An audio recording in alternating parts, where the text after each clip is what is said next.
General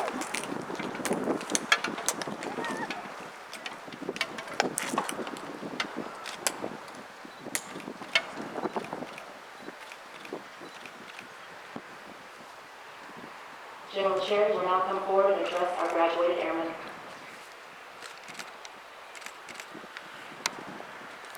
Wow! Is this not an impressive sight?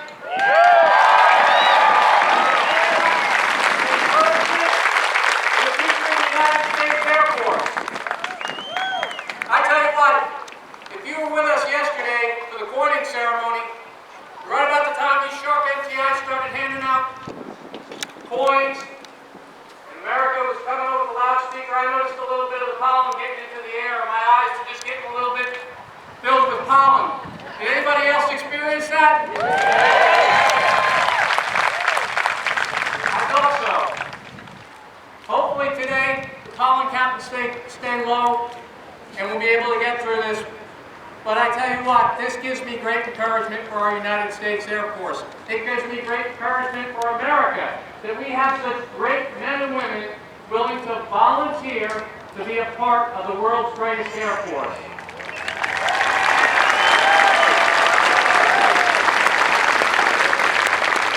So they didn't get here by themselves, but before I get to the friends and family, I want to ask any veteran that's out there, I don't care, Army, Navy, Air Force, Marine, Coast Guard, any veteran out there, stand up, please.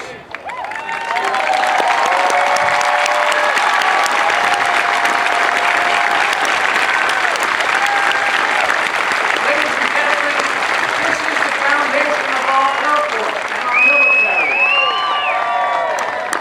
They have served with honor and distinction, and you've heard people say names like Pittsburgher and all the names of the flights. But each one of these individuals gave some gave all. Their friends have been in combat. They have been in combat, and they have formed the great traditions and the pride that you see in these young airmen today, and that when they wear their uniforms. So thank you for what you've done, and I hope that what we've produced here today makes you proud, because they're gonna take on the heavy burden that you've been lifting for all these years. The second group of people I want to recognize today are the MPIs. What an amazingly sharp bunch of individuals. Holy cow, let's give them a round of applause.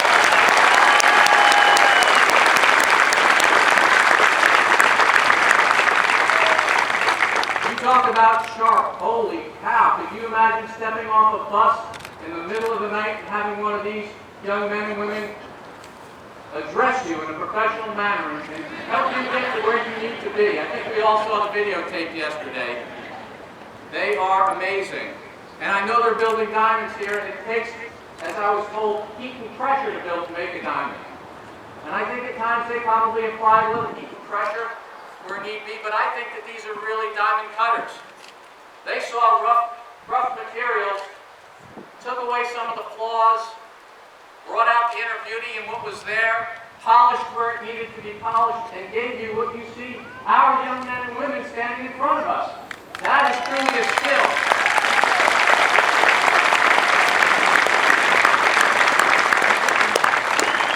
And to say that they just applied heat and pressure would just be too coarse of a statement. These are people that got to know your airman, your son, your daughter, your friend. They got to know all about them, and they made a better person. They made an airman out of them. So thank you very much.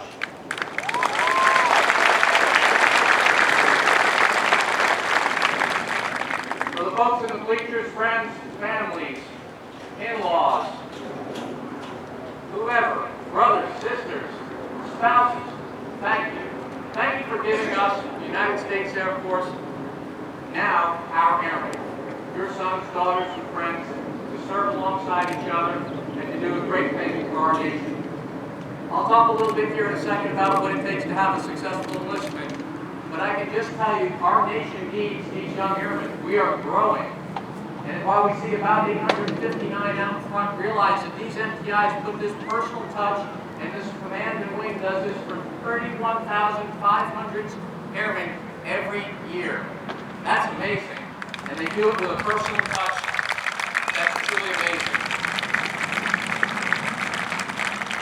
So So thank you for giving us your sons and daughters, and it's up to us. The onus is on us to take care of them and to make them a better airman and to bring them back to you safely.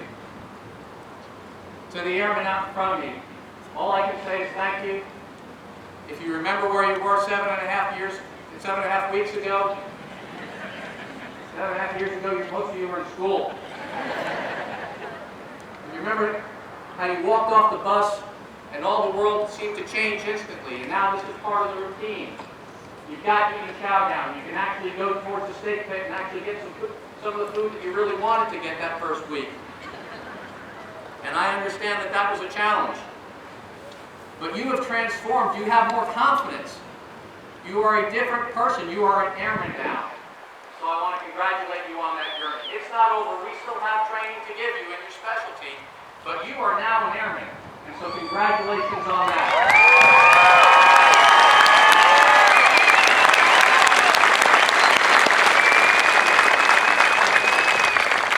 I'm going to give you 3 things to think about that makes a what I think makes a successful enlistment. The first is to serve your country in a time of need. Folks, I can't think of a bigger time of need for our country than need airmen as we grow to 317,000 strong. We need you. Point blank, we need you. Our nation needs you. You just have to pick up the paper and realize we are a country at war, and we have been for over a quarter of a century. The second thing is, make your Air Force better. And when I say make your Air Force better, I say make whatever it is, wherever you work, a better place. If it's a shop, if it's an office, if it's a flight line, make it better. Make it better than you got there. And then the third thing is make yourself better when you leave the Air Force. Take advantage of every leadership opportunity, every educational opportunity, every opportunity to grow as an airman. You do those 3 things and you've already got the first one down, and you will have yourself a successful enlistment. Whether you stay in for your initial enlistment, or whether you're part of the Air Force heritage like Chief Gaylor here, who is just an absolute icon. I don't know if you guys realize how blessed we are to have Chief Gaylor here with us today. But if you stay as long as Chief Gaylor, he has made the Air Force better. He has served the country in time of war, and certainly he has taken advantage of everything that the Air Force has to give to him. Okay, I know it's hot, and so I really have only one question. Are you all ready to join the world's greatest Air Force? I think they're ready.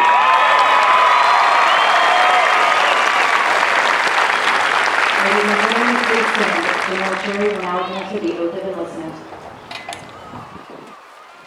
Raise your right hand and repeat after me. I state your name. I, David Williams, Do solemnly swear or affirm do solemnly swear to support and defend the Constitution of the United States to support and defend the Constitution of the United States against all enemies, foreign and domestic, against all enemies, foreign and domestic, and bear true faith and allegiance to the same, and bear true faith and allegiance to the same, to obey the orders of the President of the United States to obey the orders of the President of the United States, and the orders of the officers appointed over me, and the orders of the officers appointed over me, according to the regulations and the Uniform Code of Military Justice. according to the regulations of the Uniform Code of Military Justice. So help me God. So help me God. Congratulations and welcome to the United States.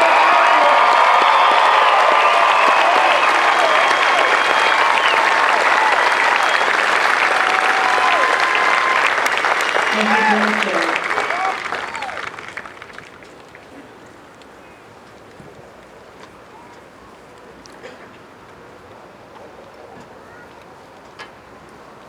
Ladies and gentlemen, please remain standing as our newest airmen recite the Airman's Creed and remain in place for the departure of our official party. I am an American airman. I am a warrior. I have answered my nation's call. I am an American airman. My mission is to fly, fight, and win. I am faithful to a proud heritage, a tradition of honor, and a legacy of valor. I am an American airman, guardian of freedom and justice. My nation's sword and shield, insurgent and avenger. I defend my country with my life. I am an American airman, willing to bleed and warrior. I will never leave the airman behind. I will never falter.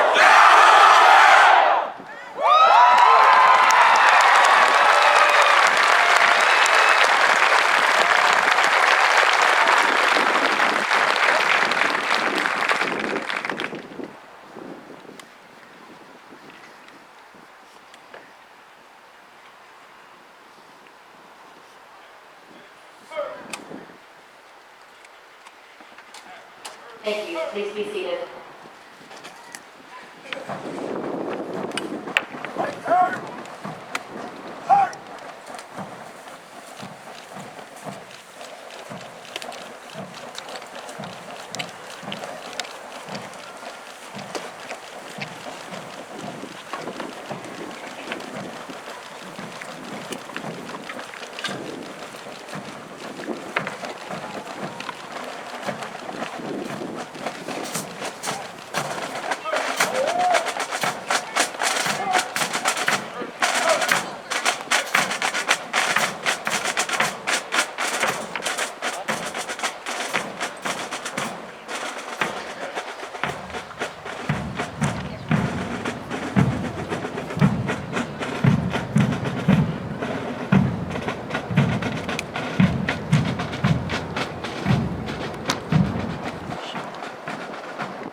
As viewed from the bleachers from your left to your right, the first four heritage flights are from the 320th Training Squadron, McCoy, Andrews, Parrish, and Jason flight.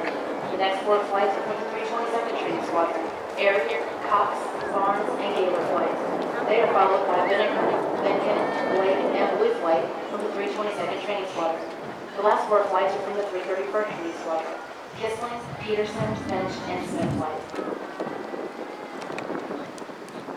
Airmen Interstate Flag Mast, Harlow flight from the 324th Training Squadron, will be released to their visitors at the equipment locker to your left after they secure the flags.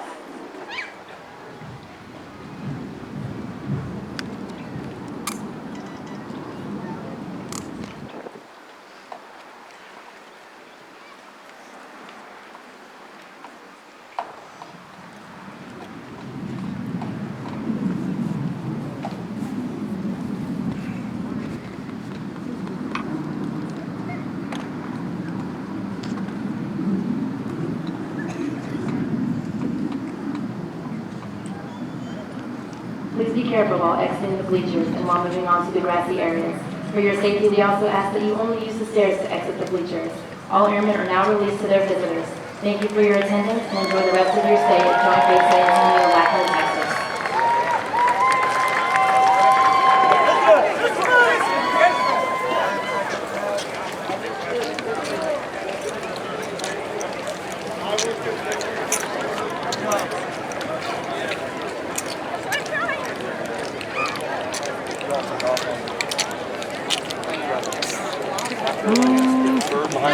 We're gonna go down there.